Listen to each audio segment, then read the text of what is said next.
Astagfirullahaladzim, cinta sungsungkem karo kowe Mbak Inara. Wong nek salah iku njaluk maaf, ora malah njaluk kepastian.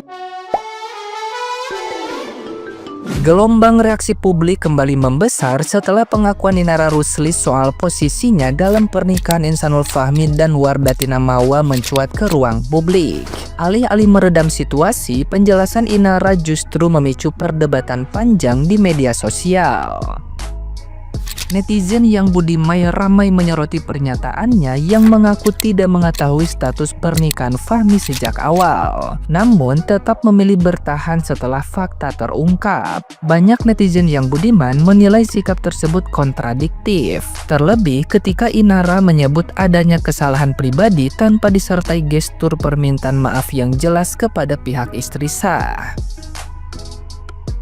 Komentar netizen yang budiman semakin tajam setelah Inara membahas kepatuhan pada suami dan syariat agama, termasuk ketika membawa anak-anaknya sebagai bagian dari narasi keteguhan hati. Publik menilai pendekatan itu berlebihan dan terkesan menjadikan agama sebagai tameng pembenaran. Sebagian netizen yang budiman menyebut Inara tidak menunjukkan empati pada Mawa, bahkan dianggap mengabaikan luka pihak lain. Kemunculannya di podcast Denny Sumargo disebut memperkeruh suasana karena dinilai defensif dan minim refleksi. Hingga kini, pernyataan Inara masih dipenuhi komentar sinis yang mempertanyakan kepekaan, tanggung jawab moral, serta batas antara pengakuan salah dan pembelaan diri yang terlalu jauh. Nah, gimana nih menurut netizen yang terhormat? Silahkan berkomentar ya. Buru-buru amat sih, Neng. Kayaknya kebelet bener gitu. Lagi kejar setoran apa biji mani? Coba kenapi-napi, gua mendadak teringat dengan kalimat yang sempat disabdakan.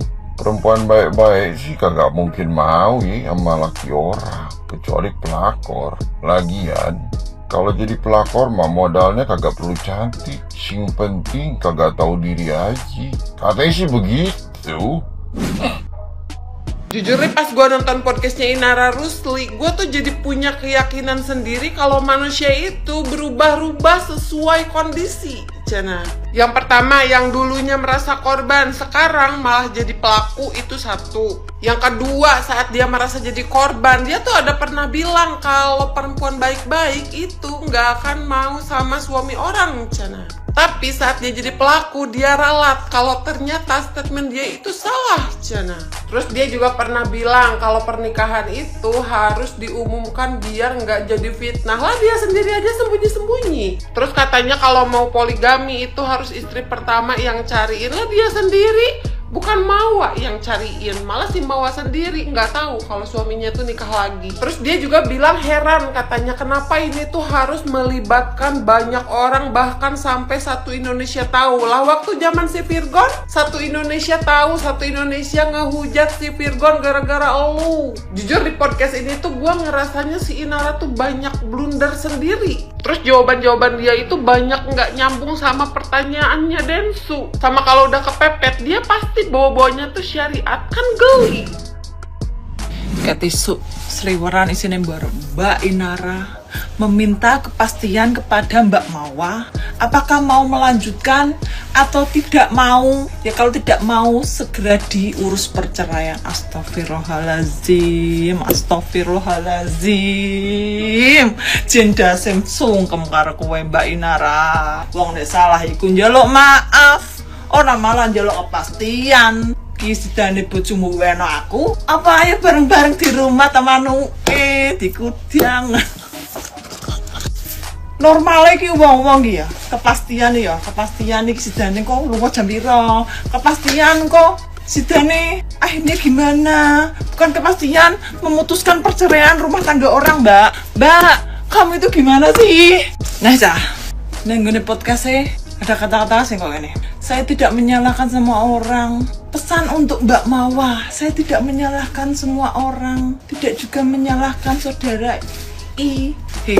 Pesannya ki pertama tak Tak contohi. Maaf jika saya bersalah. Maaf ini karena metu dari kata-kata dia sama sekali. Tapi dia ingin menyudutkan seseorang. Kamu semakin banyak bicara, semakin kamu dihujat se-Indonesia ini. Habis kata-kata antara gue. Karena aku sok jadi wong alim, tapi teman kamu sangat-sangat temen. Jeda semesong kembali Mbak Dini, Mbak Inara. Anakmu itu Mbak. Kono anaknya telu. Gue anak telu. Ki wong lanang siji lho, direbut nang loro. Sing jeblo-jeblo nduk umane apa jane? Saya tidak suka kesombongan dari Inara dan Fahmi. Ya, dan kearoganan Inara dengan Fahmi, terutama terhadap Mawa. Ya, karena kemarin itu saya lihat Inara diwawancara. Nah, seakan-akan sekarang Inara dan pengacaranya itu ingin melimpahkan kesalahan kepada Mawa gitu loh. Ya, seakan-akan sekarang ingin dibuat seolah-olah dia adalah korban bersama dengan Fahmi, kemudian Mawalah yang tidak mau damai gitu loh. Jadi seolah-olah dilimpahkan kesalahan kepada Mawa. Nah, si Inara itu bilang, kenapa dia mau menikahi Fahmi? Kenapa dia mau menikah dengan Fahmi? Karena katanya Fahmi tidak bilang bahwa dia masih punya istri. Inara pun katanya tidak bertanya kepada Fahmi apakah kamu punya istri atau tidak. Si Fahmi tidak bilang, si Inara tidak bertanya, kata Inara dengan Fahmi. Yang dalam pandangan saya pribadi itu omong kosong. Bullshit, omong kosong itu. Itu alasan yang tidak masuk akal. Kenapa saya bilang alasan tidak masuk akal? Kalian saja pacaran, anggaplah kalian baru nembak orang. Ya, cowok baru mau nembak orang, baru mau PDKT dengan cewek. Kalian sebagai cowok pasti nanya si cewek, kamu sudah punya pacar belum? Nah, kalian sebagai cewek pasti nanya, ntar pacar kamu marah dong kan sama aku. Kamu udah punya cewek belum? Pasti kalian nanya. Si cowok nanya apakah si cewek masih single, si cewek nanya si cowok apakah masih single. Masa di sini tiba-tiba datang Insanul tidak bertanya kamu punya pacar belum? Kamu punya istri belum? Tiba-tiba mau diambil. Nikahnya pun diam-diam nikah siri. Ya, ini sudah alasan omong kosong bagi saya. Semakin mereka bikin alasan seperti ini memojokkan Mawa, maka semakin turunlah karir mereka. Mereka hanya menunjukkan bahwa lihat, kami ini kejam banget loh terhadap Mawa. Mereka hanya menunjukkan betapa kejamnya mereka terhadap Mawa. Dan selanjutnya ya, yang kedua ya, ini khusus untuk Buya Yahya ya. Dengan hormat saya kepada Buya Yahya, saran saya untuk Buya, lebih baik klarifikasi gitu loh. Lebih baik klarifikasi. Bener nggak Buya itu mengizinkan Inara dengan Fahmi untuk melanjutkan hubungannya? Ya, saya lihat sekarang di akun Buya Yahya, dia memilih untuk aman gitu loh. Ya, dia tidak mau membahas ini lagi. Dalam pandangan saya bukan masalah aman ya, bukan masalah tidak mau bahas lagi, tidak mau ikut campur lagi.